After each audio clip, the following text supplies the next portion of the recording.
Hey guys, I just wanted to make a quick video. My phone's getting blown up like the last hour from friends, clients, realtors that are curious about this NAR settlement and what it means. So just want to make a quick video about it and kind of shoot it out to you guys so you could hear like the gist of it. So there's a lot of misinformation going around right now. Even on CNN, they released an article about commissions and how they're gone. That's not true at all. What happened with the NAR settlement was basically a fundamental change in how things are disclosed and how we're allowed to disclose and what we're allowed to do and what we're not allowed to do when it comes to buyer agency commissions that are being paid. Let me back up for a minute. Like back in the 1960s, 70s, 80s, there was no buyer agency. So when you listed a house with a realtor, they were the listing agent, they worked as a seller's agent, and that was that.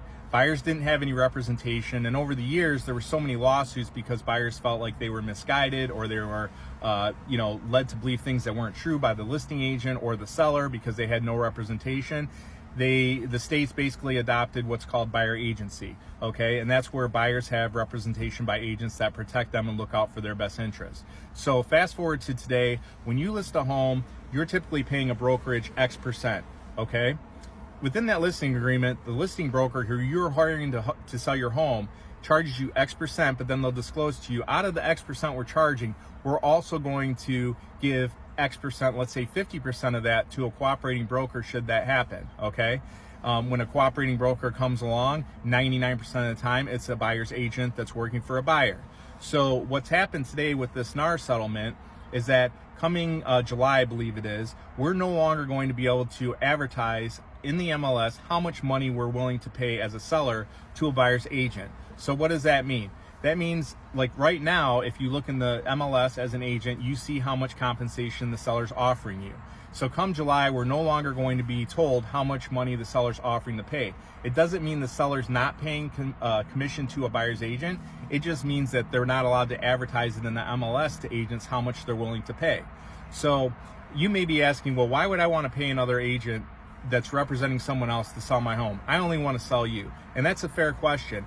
The answer is it's in your best interest typically as a seller because it's about supply and demand. You want as many buyers as possible looking at your home and as many buyers as possible making offers on your home because ultimately that drives up how much money you're going to put in your pocket. Now, if you have a pool of 25 buyers and only 10 of them have enough money to pay their agent out of their pocket, aside from all their closing costs or down payment, you've now reduced that size of 25 potential buyers down to 10. So when you have 10 people looking at a product instead of 25, what happens to the price? It's going to go down more so than it would if you had 25 people looking at it. I'm also old enough to remember that back when we went through a big recession, sellers were so desperate just to get an offer on their home, they were offering double commission to buyer's agents. They were offering free TVs that were $3,000 at the time. They were doing anything and everything they could just to get people to make offers on their homes. So a lot of this is a sign of the times and the shortage that we're in nationwide with housing right now. But with that being said, really the only thing that's going to change is how things are disclosed. Now, as a seller, you may still say, well, I don't want to offer a buyer agent commission. That's fine. You don't have to. But the seller may say, well, let's give it 3 or 4 days. If I don't get a good offer, then we'll open it up, and I'll offer to pay a commission. You could do that as well. So there's different ways that you're going to be able to do this, but at the end of the day, it's probably going to be in most sellers' best interest to offer that compensation still to the buyer's agent, even though we can no longer advertise it the same way that we did. Now, there's still ways that we'll be able to communicate that with agents if they call us, whatever the case may be. But at the end of the day, the main change is how it's disclosed to the buyer's agents in the MLS. Now, again, with the listing agreement, this has always been spelled out. I'll admit there's probably agents that do a way better job of explaining this than other agents. But at the end of the day, when you hire a broker, you're still hiring that broker and that realtor to sell your home for whatever they're charging you.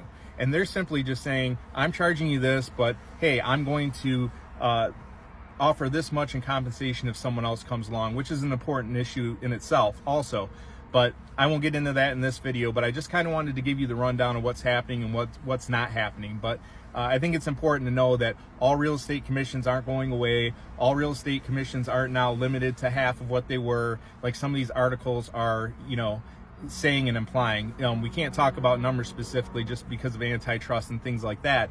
But at the end of the day, it's not really changing a lot. And when you're selling a home, buyers typically right now, when they're buying a home and you're selling a home, all these things are taken into account with market forces and reactions anyways, because it's all accounted for essentially within the sales price that's agreed to and agreed upon between the parties. Nothing's really going to change. It's just going to change the way things are shifted around a little bit. So if you have any more questions or want to talk to me about this more in depth, please feel free to give me a call at 248-506-6735. And you can also text me at that number as well. I hope you guys have a great day, and thanks for watching.